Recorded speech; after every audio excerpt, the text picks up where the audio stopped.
நாட்டுப்பற்றாளன் செய்திகள் வாசிப்பது வாசுகி தாமோதரன்.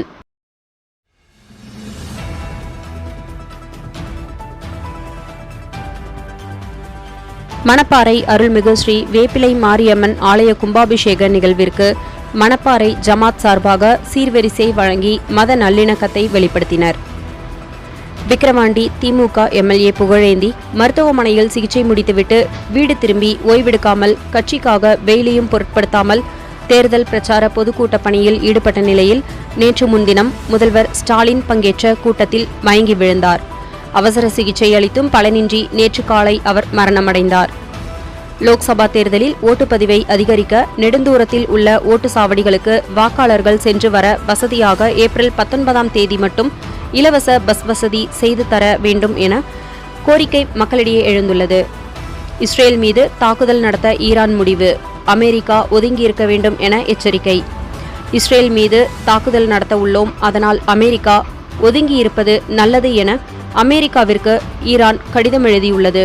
இதனால் மேற்கு ஆசிய நாடுகளில் போர் பதற்றம் அதிகரித்துள்ளது. திருமணம் செய்து கொள்ளாமல் லிவ்-இன் எனப்படும் சேர்ந்து வாழும் உறவு முறையில் தம்பதி பிரிந்தாலும் பெண்ணுக்கு ஜீவனாம்சம் தர மத்திய பிரதேச உயர்நீதிமன்றம் உத்தரவிட்டுள்ளது.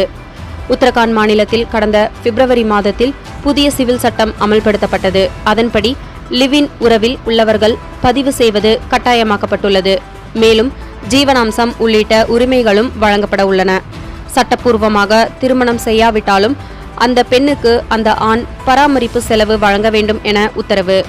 நம் சுகாதாரம் நம் உரிமை என்பது இந்த ஆண்டின் மையக்கருத்தாக உள்ளது. ஒவ்வொருவருக்கும் சுத்தமான குடிநீர், காற்று, உணவு கிடைக்க வேண்டும் என்பதே இத்தினத்தின் நோக்கம்.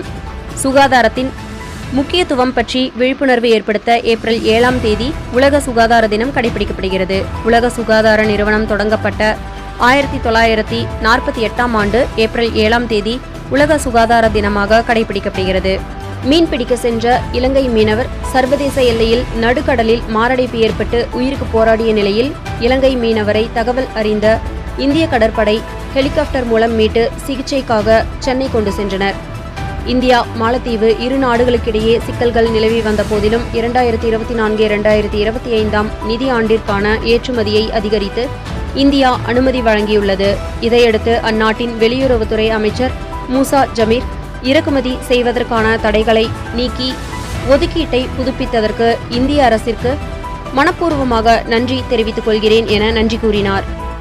மாதம் தவறாமல் வெளிவரும் நாட்டுப்பற்றாளன் பத்திரிகையின் செய்தியாளராக பணிபுரிய விருப்பமுள்ளவர்கள் கீழே உள்ள நிர்வாக அலைபேசி எண்களில் தொடர்பு கொள்ளலாம். 7947878915 மற்றொரு எண் 9944341033. நாட்டுப்பற்றாளன் யூடியூப் சேனலில் விளம்பரம் செய்து பயன்பெறுங்கள்.